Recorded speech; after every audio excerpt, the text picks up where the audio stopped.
오늘 요한복음에 나타난 예수님의 재판 모습을 보면 그가 처음에 가야바에게 잡혀가셨다가 그 다음에 가야바가 빌라도에게 보내어 빌라도에게 재판을 받게 합니다. 유대인들은 사형 집행권이 없었기 때문에 로마의 총독인 빌라도만이 사형 선고와 집행을 할 수 있기 때문이었습니다. 그랬더니 빌라도가 예수께 네가 왕이냐? 그렇다. 왕인데 왜 이 모양 이 꼴인가? 그렇게 묻는 장면이죠. 그래서 예수님이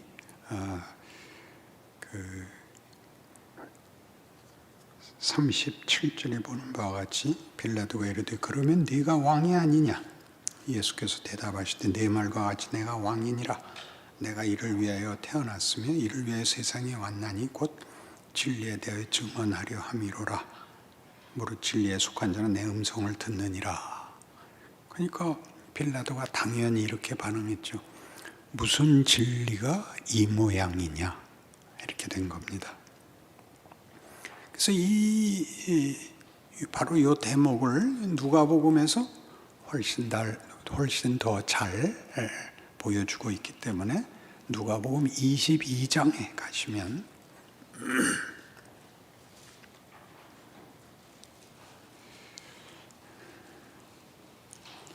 누가복음 22장 66절 누가복음 22장 66절에 날이 새매 백성의 장로들 곧 대제사장들과 서기관들이 모여서 예수를 그 공회로 끌어들여 이르되 네가 그리스도이거든 우리에게 말하라. 대답하시되 내가 말할지라도 너희가 믿지 아니할 것이요 내가 물어도 너희가 대답하지 아니할 것이니라. 그러나 이제부터는 인자가 하나님의 권능의 우편에 앉아 있으리라. 그렇게 답하십니다. 우리 앞에서 이미 로안 윌리엄스의 도움을 받아서 이 예수님의 재판 모습을 각 복음서가 어떻게 각각의 관점에서 드러내고 있는가를 마가복음과 마태복음에서 봤습니다. 오늘은 누가복음이죠. 누가가 전하는 예수님의 재판 모습을 보면 처음에 가야바에게 갔다가 그 가야바가 빌라도에게 보내고 이제 뒤에 누가복음에 나옵니다만은 빌라도가 그를 헤롯에게 보내고 헤롯이 다시 빌라도에게 보내서 이제 최후 결정이 나는 모습으로 나옵니다. 네가 그리스도냐? 하나님의 아들이냐? 네가 약속된 구원자냐? 라는 질문에 예수님이 그렇다. 그러나 너희는 내가 말해도 못 알아듣고 내가 너희한테 물어봐도 못 알아들을 것이다. 그렇게 얘기합니다. 이거 굉장히 중요한 표현이죠. 우리 씨 뿌리는 비유에서 했던 예수님의 말씀이고 그 원전은 이사야 6장에 나오는 이사야의 소명에 나옵니다. 누가 우리를 위하여 갈고 내가 여기 있나이다. 나를 보내소서.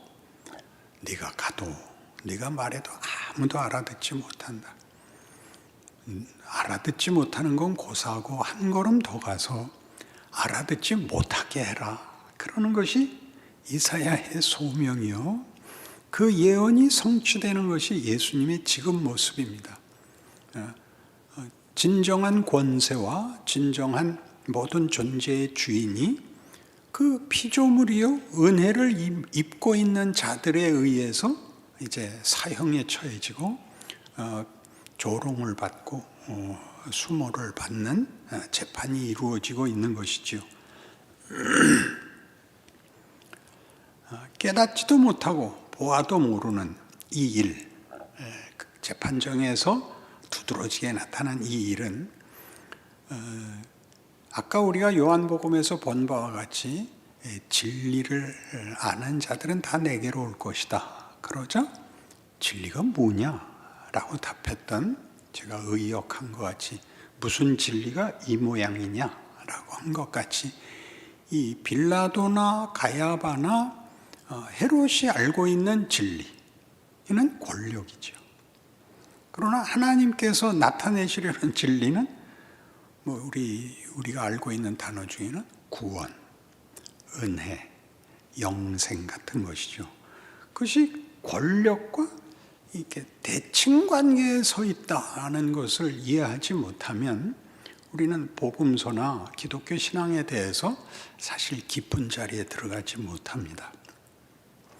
누가복음은 이 대칭을 굉장히 강조해서 누가복음에서는 시작부터 예수의 탄생을 기록할 때 아구스도 때 이렇게 되는 겁니다. 그러니까 로마 황제 아우구스투스 때 헤롯이 유대의 왕이었을 때 예수님이 태어나셨다라고 당시의 정치 현실을 이렇게 조명합니다. 예수를 기뻐하도록 초청받은 자들은 들에서 양치던 목자들입니다. 양 틈에 잠자던 목자 이렇게 돼 있죠. 그러니까 노숙자죠. 그들이 초대를 받아 그들이 예수의 영광을 보고 이 아우구스투스나 헤롯은 모릅니다. 더더욱 헤롯은 나중에 예수를 죽이기 위하여 2살 이하의 어린이를 다 죽이라고 명령을 내리는 것이지요. 이런 심판정에서는 고스란히 그 연장선상에서 재확인되는 것이 지금의 권세는 보다시피 빌라도, 그렇죠? 그리고 헤롯, 더 중요하게 당시의 제사장과 장로들인 가야바, 안나스 이런 사람들이 반대편에 서 있고 그들이 진리를 안다고 그들이 말하자면 통치자라고 예수의 메시아 되심을 부인하고 외면하는 것이 아니라 파괴하려고 들죠. 이런 대칭이 누가복음 내에는 비유에서도 여러 번 나옵니다. 탕자의 비유만 해도 그 작은 아들이 재산을 달래서 모두 털어먹고 돌아와서 아버지의 환영을 받자 큰 아들이 화를 내죠. 저 녀석은 아버지의 재산을 창기와 함께 다 털어먹은 놈인데 저놈한테는 이런 풍성한 잔치를 해주고 나는 다시 한번 보세요. 평생 아버지 말을 한 번도 어긴 적이 없거늘 강아지도 하나 안 잡아주셨습니다. 이게 놀랍죠. 그러니까 이 아들은 잘했기 때문에 뭘 못하냐 하면 용서를 못합니다. 이게 굉장히 아이러니한 문제이니까 꼭 기억하셔야 됩니다. 예수 믿는 사람들의 최고의 약점이 뭐냐 하면 그러니까 자신의 그 은혜, 자신의 이 믿음이 이상하게 분노로 표출된다는 걸 모르고 있습니다. 그러니까 이 전도를 대단히 어려운 표현인데 불신지옥 예수천당 여기는 거기 가지 말고 여기 가자라는 걸로 우리가 전한 건 사실이지만 안 믿는 것들은 죽여주세요가 포함되어 있다. 우리는 믿는 자의 자기 확인이 전도로 나타난 것이 당연하지만 그 전도가 내 전도를 외면하거나 구찮게 길을 막고 있다라는 분노에 대해서 똑같이 넌 지옥 갈 거야.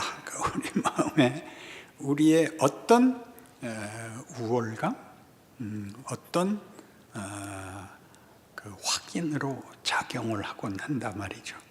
이게 누가복음에는 계속 이렇게 둘이 나와요. 선한 사마리아인 비유는 뭐 때문에 나왔냐면 무슨 계명이 제일 큽니까? 그러자 예수님이 율법이 뭐라고 돼 있냐? 하나님 사랑하고 이웃 사랑하라고 했습니다. 그렇다. 그렇게 해라. 그러니까 내 이웃이 누굽니까? 그랬잖아요. 어디까지 사랑을 해야 됩니까? 그러자 선한 사마리아인 비유가 나오죠. 어떤 사람이 예루살렘에서 여리고로 여행을 하다가 강도를 만났다. 있는 거 다 뺏기고 고반 죽게 됐다.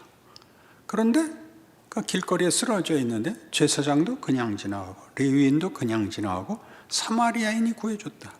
그는 심지어 그를 부축해서 자기 나귀에 태워서 여관에 데려다 주고 이 사람을 치료해 주시오. 내가 지금 바쁜 일로 어딜 가는 길이니까 돌아올 때 들러서 혹시 비용이 더 들었으면 내가 주겠습니다. 라고까지 했다. 이 사람이 보기엔 누가 이웃이었겠느냐? 선한 일을 행한 사람입니다. 그렇다, 그렇게 해라. 이렇게 되죠. 제사장은 왜 피해 갔을까요? 더 큰 일이 있었겠죠.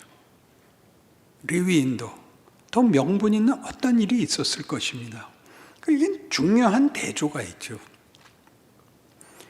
어디 가서 구호 사업을 하고 큰 일을 하는 것보다 더 중요하게는 그렇게는 말할 필요 없습니다. 더 실제적으로 우리의 현실 속에 매일 그런 기회, 그런 도전이 있다는 거죠. 그 멀리 나가서 하지 말고 이때니까요. 우리 가족, 매일 만나는, 늘 출퇴근에 만나는, 늘 장터에서 만나는 사람들이 있는데 거기서 우리는 보다 큰 명분으로 인해서 사실은 매일 해야 되는 어떤 이 가장 중요한 일을 우리는 놓치고 있는 것일 수 있습니다. 누가복음 펴셨으니까 19장에 가시면 삭개오 비유가 나오는데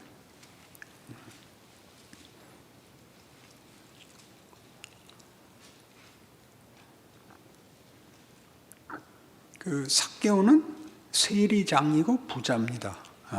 유대인들에게 그 증오의 대상이죠. 비난의 대상이고. 근데 그가 무화과나무에 올라가서 예수님 보려고 그러자 예수님이 불러내렸죠. 5절입니다. 예수께서 그곳에 이르사 쳐다보시고 이르시되 삭개오야 속히 내려오라. 내가 오늘 네 집에 유하여야 하겠다 하시니 급히 내려와 즐거워하며 영접하거늘. 뭇사람이 보고 수군거리 이르되 저가 죄인의 집에 유하로 들어갔도다 하더라. 삭개오가 서서 주께 여쭤되 주여 보시옵소서 내 소유의 절반을 가난한 자들에게 주고 싸우며 만일 누구의 것을 속여 빼앗은 일이 있으면 네 갑절이나 갚겠나이다. 예수께서 이르시되 오늘 구원이 이 집에 이르렀으니 이 사람도 아브라함의 자손이미로다. 인자가 온 것은 잃어버린 자를 찾아 구원하려 함이니라. 삭개오가 회개했다가 아니라 삭개오는 예수를 만나고 싶어 했고 예수를 만난 그 기쁨이 그에게 뭘로 작용하냐 하면 잘못을 회복하고 은혜를 베풀겠다로 작용하고 거기 앉아서 수군거린 사람들은 이 사람이 죄인인데 예수님이 죄인하고 그 집에 들어가서 묵겠다고 교제를 하겠다 그러느냐, 이 사람이 정신이 있느냐라고 비난을 하죠. 그러니까 예수를 믿는데 자신의 신앙의 확인이 비난밖에 없단 말이죠. 그러면 그게 잘했다 잘못했다 보다 더 크게 신앙 인생이 가난하단 말이죠. 늘 인상을 쓰고 있어야 되잖아요.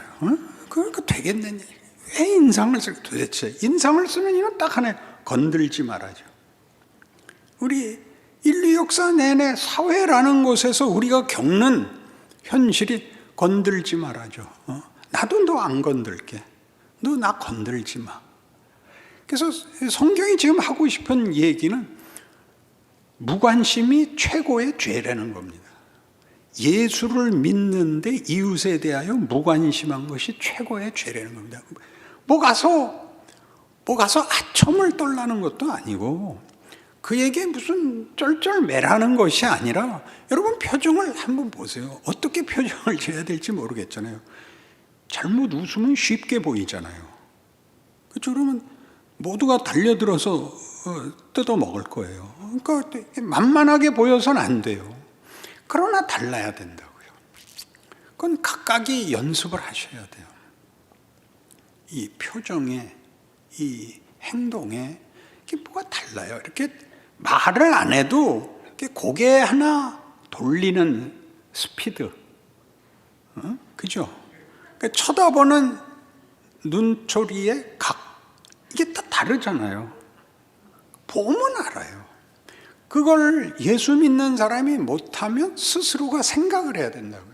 나는 내 신앙을 이렇게 모두를 밀어내야만 확보가 되고 누구를 비난해야만 확보가 된다는 것을, 그것이 사실은 죽을 짓인 거예요. 왜 이렇게 예수 믿는 게 고달픈가? 겁을 내야 되니까. 나를 내가 보호해야 되니까. 그러니 이 누가복음 지금 23장으로 가면 아까 우리 22장에서 너는 봐도 모르고 들어도 모른다 해서 이제 어디로 가냐 하면 23장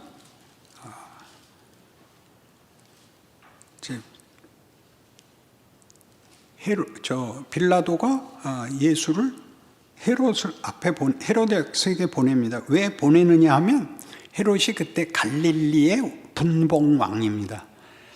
헤롯은 이렇게 이름이 여기 2번 나오는데, 우리가 아는 헤롯은 예수님 태어나실 때 헤롯은 보통 헤롯 대왕이라는 부친이고, 여기 나오는 헤롯은 그의 아들입니다.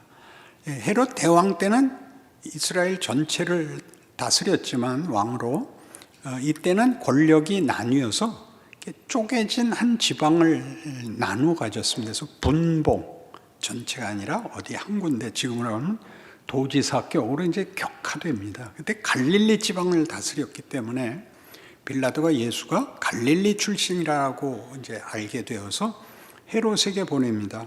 그 8절 보시죠. 23장 8절. 헤롯이 예수를 보고 매우 기뻐하니 이는 그의 소문을 들었으므로 보고자 한 지 오래였고, 또한 무엇이나 이적 행하심을 볼까 바랐더니거라. 여러 말로 물으나 아무 말도 대답하지 아니하시니 대제사장들과 서기관들이 서서 힘써 고발하더라.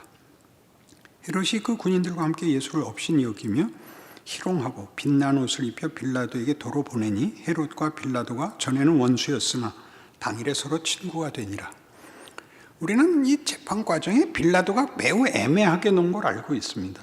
빌라도는 계속 나는 그에서 죄를 찾지 못했다. 그러면서도 결국은 빌라도도 나중에 예수를 모욕합니다. 채찍질하게 합니다. 그 헤롯도 지금 예수를 보기 원했고 무슨 이적 행하는 걸 볼까 했다가 대답이 없자 그도 이렇게 채찍질하고 조롱합니다. 그리고 어떻게 됐다고요? 헤롯과 빌라도가 원래는 원수였는데 예수를 조롱하고 예수를 처치하는 것으로 친구가 되었다고 합니다. 둘이 공통된 어떤 문제를 푼 겁니다. 어떤 문제를 풀었냐면, 헤롯은 유대인의 왕이니까 유대 사람들의 지지를 받아야 되고, 빌라도는 로마의 총독이기 때문에 로마 황제의 환심을 사야 됩니다. 서로 정치적 이해관계가 다릅니다. 그래서 늘 갈등이 있었는데 둘이 공통되는 방해물이 예수였습니다. 유대 왕인 헤롯에게도 예수가 메시아고 예수가 왕이라는 것은 걱정거리고, 빌라도에게서도 예수가 가뜩이나 그 민족성이 강하고 늘 그 거역하는 고집센 유대인들을 선동해서 혹시 독립운동을 펼칠까봐, 모반을 하거나 반란을 일으킬까봐 걱정이었습니다. 근데 이제 실제로 만나보니까 일단 무력합니다. 그것이 저들을 안심케 했고, 둘이 공통된 빌라도가 헤롯에게 예수를 보낸 것이나 헤롯이 다시 예수에게 보낸 것이나 둘이 마음을 놓은, 그래서 무슨 그 마음에 여태껏 없었던 공감대가 형성되어 둘이 친구가 됩니다. 이런 식의 성경의 증언들은 우리로 하여금 우리가 말하자면 어떤 일에 대해서 기독교라는 이름으로 혹은 무슨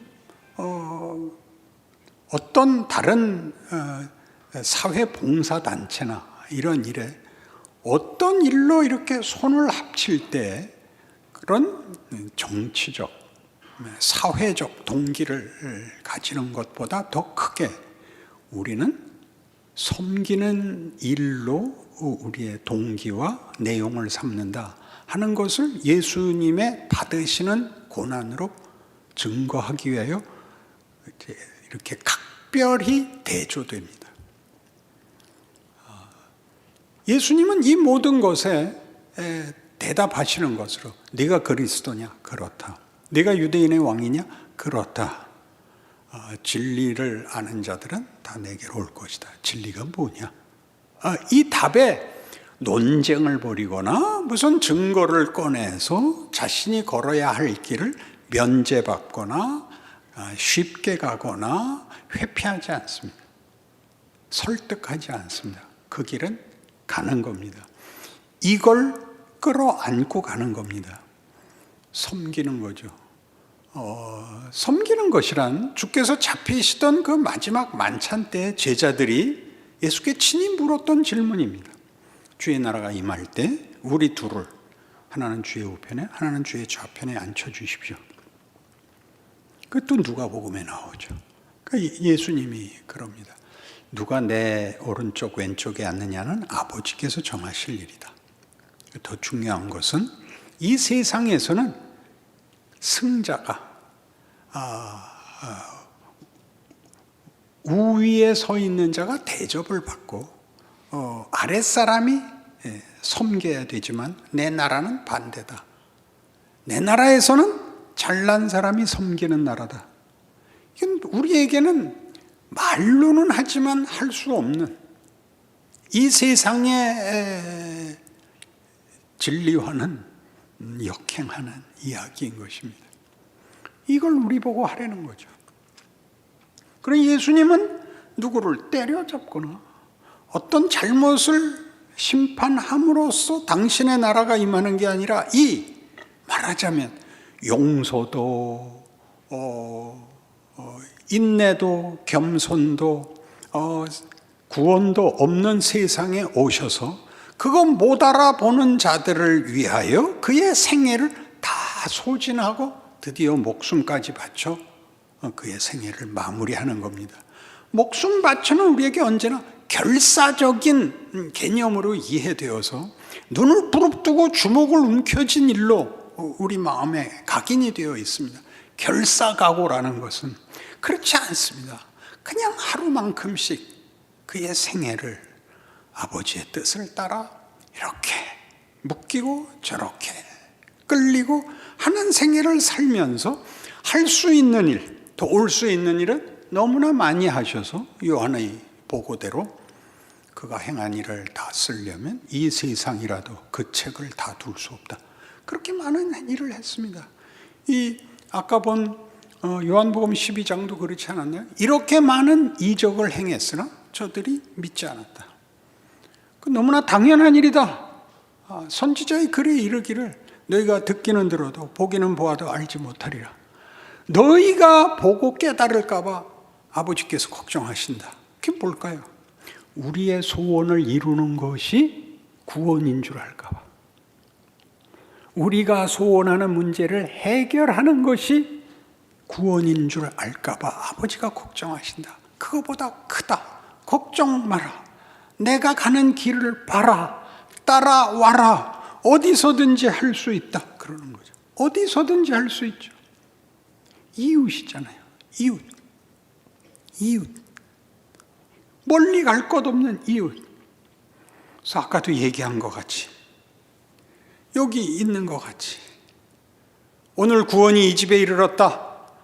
이 사람이 아브라함의 자손이다. 아브라함의 자손이란 건 유대인이다라는 뜻이 아닙니다. 믿음의 후손이다. 믿음은 아버지께서 인류를 향하여 구원을 베풀기 위하여 행하신 창조의 선물, 기적, 하나님의 특별한 새로운 구원을 위한 약속, 믿음의 후손이죠. 우리가 그 수혜자입니다.